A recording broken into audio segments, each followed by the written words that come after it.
On se retrouve aujourd'hui pour pas un unboxing mais une présentation. Donc la différence c'est que c'est un modèle.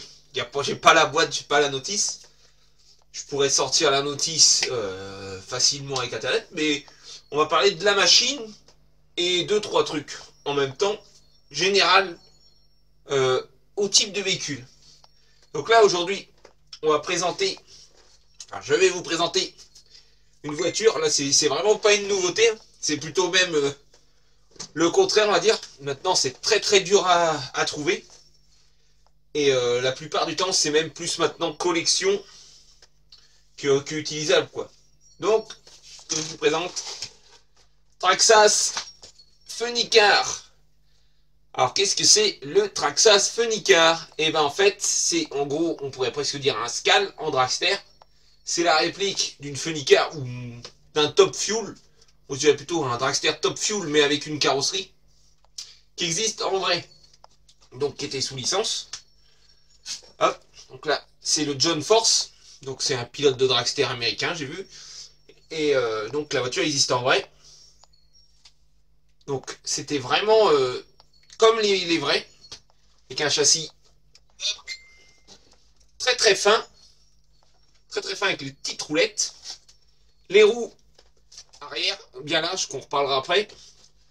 Et moi j'ai rajouté à l'époque, j'avais réussi à dégoter les fake échappements. Maintenant c'est introuvable. J'ai réussi à, j'en ai vu sur eBay encore à vendre, mais à des prix, je crois qu'ils vous vendent ça 200 balles le bout de plastique. C'est un truc de fou. La roulette, tu pouvais régler, une mono-roulette. Bon, la carrosserie, elle n'est pas toute neuve, parce qu'en fait, la voiture, elle a une histoire. Je l'avais acheté il y a très longtemps à un monsieur à Amboise, d'occasion, et il avait fait des modifs, parce qu'il avait essayé d'adapter la carreau sur un autre châssis, donc malheureusement, il avait coupé là. Normalement, ça descend plus carré, et il avait coupé là, pareil, carré.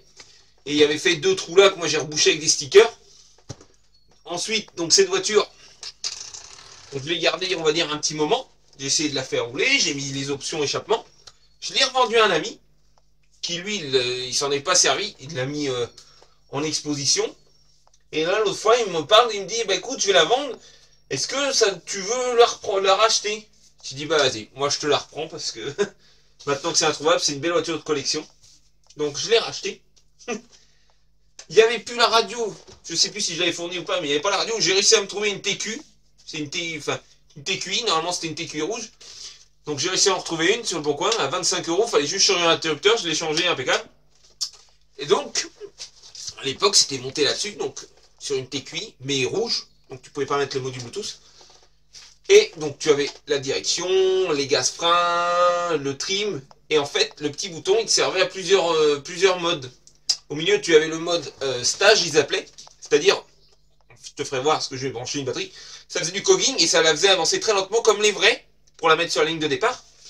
Tu avais le mode burn-out, c'est-à-dire tu as la patate directe, c'était pour la tenir et faire chauffer les pneus. Et devant, tu avais le mode race pour la course. Et là, je crois que c'est un peu comme le drag slash. C'était le launch control, je crois. Mais là, ça marche pas, mais il me semble que c'était ça. Donc voilà, je vais t'ouvrir la bébête. Hop. Donc, comme les vrais, c'est vrai que c'est pas pratique, mais les vrais, ils s'ouvrent comme ça pour que le pilote il rentre dedans. Donc ouais, c'est comme les vrais, ça s'ouvrait comme ça. À l'intérieur, on va démonter l'arceau. On va démonter, je vais démonter la carreau. Hop, pour faire voir plus clair. Parce que on va regarder, vous faire voir le châssis. Donc pour démonter la carreau, tu as deux vis, une de chaque côté bien sûr, qui font pivot. Hop, on ouvre la d'une. Et tombe pas.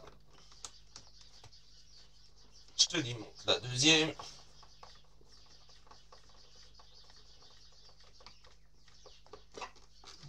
Voilà.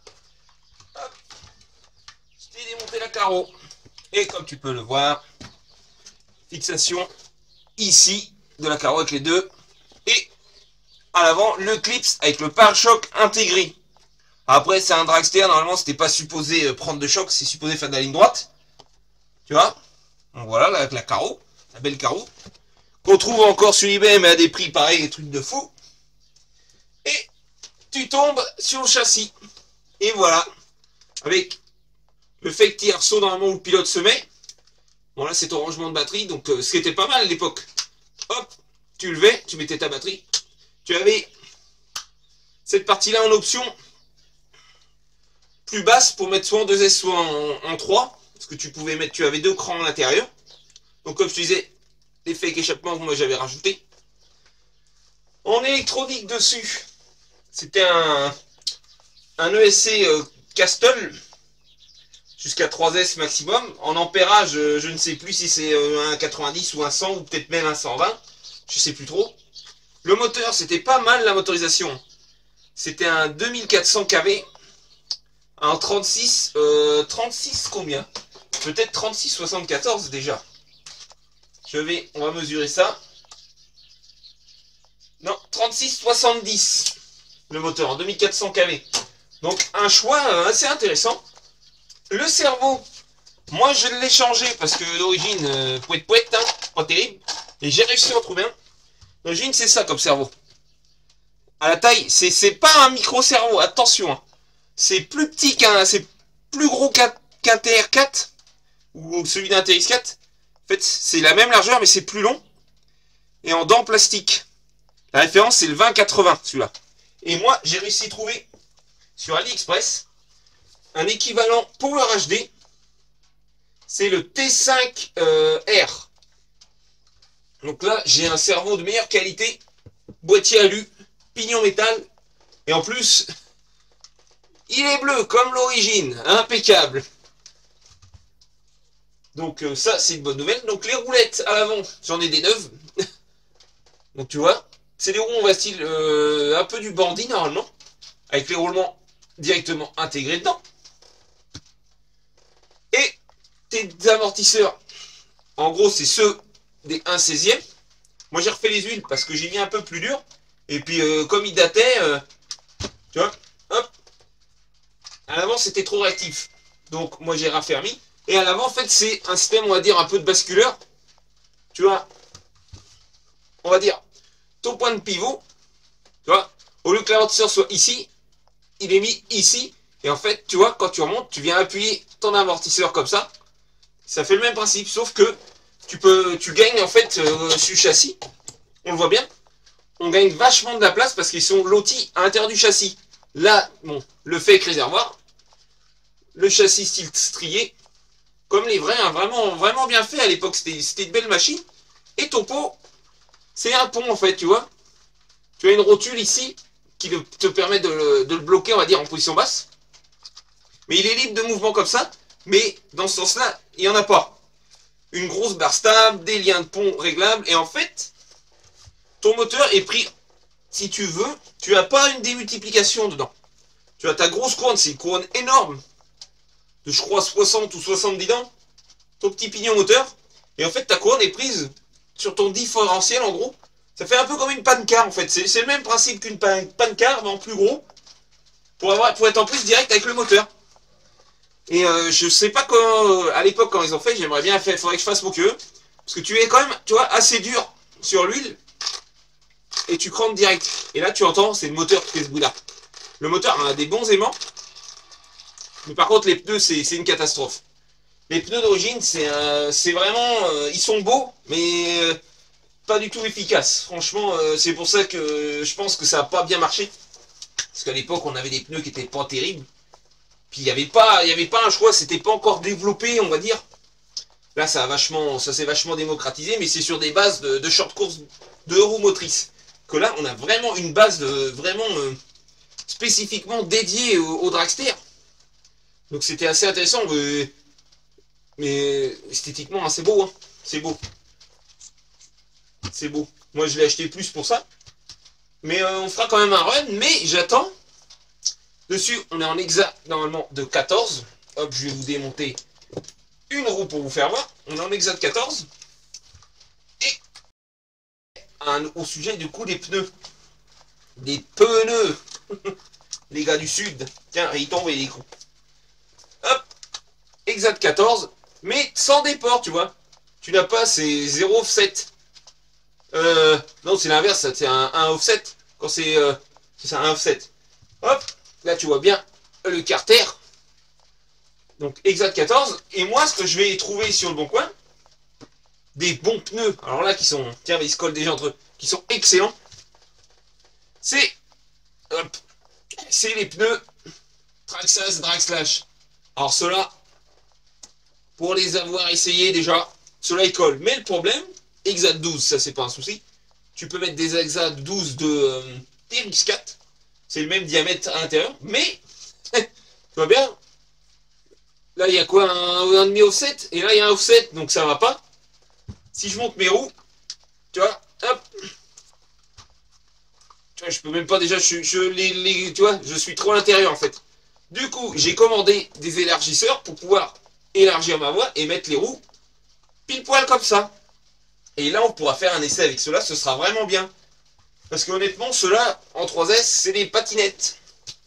Même en 2, on pourra faire un test 2S avec ceux-là. C'est des patinettes, mais il faut les garder parce que maintenant, avec la licence Goodyear, c'est introuvable. Et si tu regardes bien, tu te dis, le pneu est style sur course. Et non, tu as juste cette bande-là qui est du caoutchouc. Le reste, c'est du fake, c'est du dur. En fait, tu as vraiment une fine bande. Et apparemment, à l'époque, bon, on m'avait dit que c'était un peu les mêmes pneus que la X01, parce que c'est sorti à peu près à la même époque. Et on m'avait dit que c'était les pneus de la X01. Donc, je sais pas si c'est vrai, mais c'est ce qu'on m'avait dit à l'époque. Donc, c'est possible, c'est possible. On sait jamais. Hop, je vous montre là-haut. Et du coup, on va parler maintenant un peu plus dragster général. Parce que moi, je peux en parler. En dragster, en tout premier, j'ai eu le Timasso. Ensuite, j'ai eu le Losi. Et pour finir, j'ai eu le Drag Slash. Et pour moi, dans les trois, le meilleur, c'est... Enfin, le meilleur. Le plus simple à prendre, c'est le Traxxas. C'est le plus cher, mais si tu veux vraiment te lancer, si tu aimes, c'est le plus simple à prendre en main. Avec le TSM, tu peux mettre gaz, c'est très facile à contrôler. En plus, tu n'as rien à changer, les pneus d'origine sont bons et tout. Donc ça, c'est impeccable. Le Losi, très bon châssis, vraiment préparé pour la course, mais en 2S. Je vous mets en pause. Allez, je vous ai juste déplacé le micro parce qu'il se met à pleuvoir et j'ai peur que ça résonne trop. Là, il est là, je pense que vous m'entendez bien. Bon, où est-ce que j'en étais? Alors oui, le Losi. Le Losi, lui, on va dire, il est plus pensé compétition. Du coup, t'as pas d'assistance, t'as pas d'AVC. Les pneus d'origine, moi, je les ai pas aimés, franchement. J'avais pas d'accroche. C'est pas les problèmes. Chaque fois, c'est pas les pneus avant, bien sûr, c'est les pneus avant. J'avais pas d'accroche. Donc ça, j'ai pas aimé. Il est bridé bizarrement au niveau des amortisseurs. Moi, le mien était comme ça, avec des grosses durites. Du coup, il y avait zéro débattement. Moi, j'ai enlevé. J'ai changé mon setup. Et là, c'était nickel. Et en roue, ceux-là, ils sont géniaux aussi. Les Proline Big Daddy, là, ils débordent de la jante. Mais alors, ils te font des pizzas. Ah, énorme. Mais par contre, justement, ils ont un super grip. Franchement, les Big Daddy, j'adore. J'adore. Le Losi, après, il est très beau avec la carrosserie de la Camaro. Moi, à l'époque, c'était que la Camaro quand il est sorti. Et c'était très beau. Et après, tu as le Timasso que je mettrais en dernière position. Parce que bah, c'est le moins cher, par contre. C'est le moins cher. Je pense que tu les. Pareil, les pneus moyens. Je pense que tu lui mets des bons pneus. Il va bien. Je pense que lui, pour démarrer, pour démarrer. Pour un petit budget, il est bien. Mais bon, c'est le moins beau des trois. Parce que bah, c'est une carrosserie sans licence. Donc moi, mon ordre, ce serait bah, le Traxxas, le Losi et Timasso. Le Ovao, je peux pas dire parce que je l'ai pas eu. Mais lui, tu oublies. Hein. Lui, plus collection maintenant, étagère. Mais ouais, donc voilà. Les pneus. On va mettre une batterie. Pour faire voir un peu quand même comment ça marche. Alors, on va mettre une 3S. Hop. Gensage Bashing 5000. Hop. On fourre ça là-dedans. Alors, hop. C'est du Castle. Celui-là, il n'a pas l'interrupteur. Hein. Donc voilà. Regarde, avec le cerveau déjà. C'est déjà mieux. Hein. Je peux te dire d'origine, c'était pas ça. Le son-cerveau donc est dessus. très tendre, hein, et pas réglable, sauf cerveau. Tu vois, il est tout neuf d'ailleurs, parce que je l'avais plus l'autre. Donc j'en ai mis un neuf.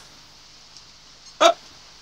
Là, je te mets en mode drag, enfin, stand, je crois qu'ils appelaient. Et tu vas voir le bruit, il commence à avancer.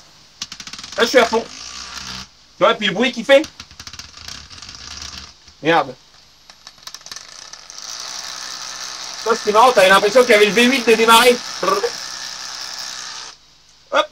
Le mode burn. Regarde, normalement, le mode burn.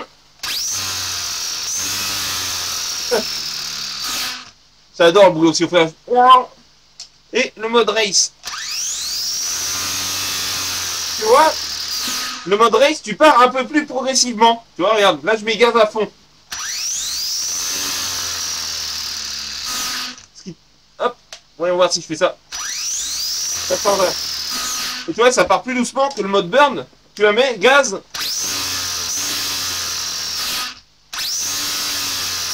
Ça part direct. Et le mode burn, ouais, parce que normalement, il fallait faire chauffer les pneus comme ça. Et puis, roule ma poule. Mais eux, dans leurs vidéos d'essai, à mon avis, ils étaient en 2S. Et puis, ils le faisaient directement sur une vraie piste de dragster.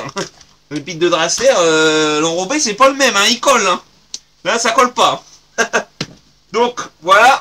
On fera quand même une vidéo d'essai, ça, c'est sûr. Il faut quand même vous faire voir, parce que Mani, vous ne l'avez pas fait, la vidéo d'essai. Vous avez présenté un peu la machine, vite fait. Mais on n'avait pas eu l'essai. Donc moi je vous ferai une petite vidéo d'essai. Et puis voilà, moi je trouve que c'est une voiture un peu exceptionnelle quand même. Parce que très rare maintenant, il n'y a rien eu d'autre qui est sorti. Et en scale, ça avait quand même de la gueule. Hein. Regarde ça. Hein, c'était beau. Hein. Très dur à piloter. Très dur à piloter, mais beau. À moins que avec les pneus là. Et un roulement qui est tombé.